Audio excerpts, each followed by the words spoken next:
A woman was preparing to travel from her home country to the USA. Despite facing many obstacles and heavy traffic, she managed to reach the airport 3 hours before her flight. After completing the check-in process, she had plenty of time to explore the airport before boarding her flight. She found her seat and settled in, praying for a safe journey. As the plane filled up, she observed the cabin crew assisting passengers with their seats and luggage. The flight was a mix of Americans, her fellow countrymen, people from other countries, young men, teenagers, older adults, and children. Everyone fastened their seatbelts as the plane prepared for takeoff. After a long, stressful day, the woman felt exhausted.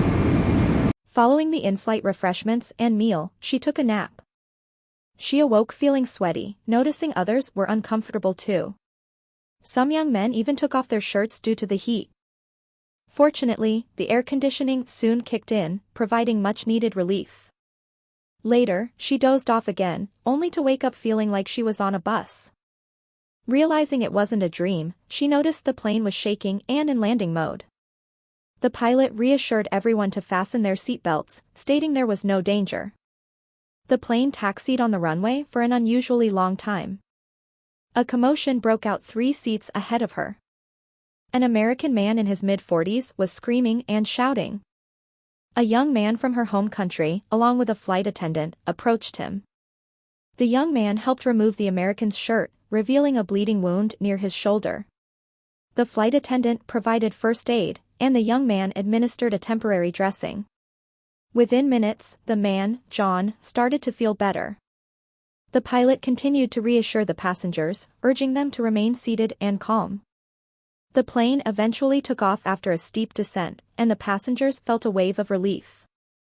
The pilot announced the successful takeoff and played a stanza from the song Our Father by Bethel Music. Yours is the kingdom, yours is the power, yours is the glory forever, amen.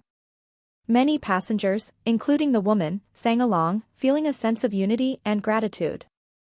As the flight neared its destination, the woman realized they were 2 hours late due to the mid-flight chaos. Reflecting on the journey, she felt the excitement and the spiritual moment had overshadowed the delay. Upon landing, the passengers were eager to disembark, but some, including the woman, stayed behind. The pilot had arranged for emergency medical assistance for John. As the doctor treated his severely infected wound, passengers witnessed pus and worms being cleaned out. An evangelist from the woman's home country told John he was blessed and had been given a new life by Jesus. The cabin crew, passengers, and medical team all nodded in agreement. The woman felt inspired by the evangelist's words.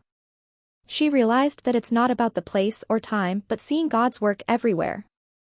Witnessing God's miracles can encourage us to share His love and spread the gospel without hesitation. The woman left the plane with a renewed sense of purpose, grateful for the journey and the divine intervention she had experienced.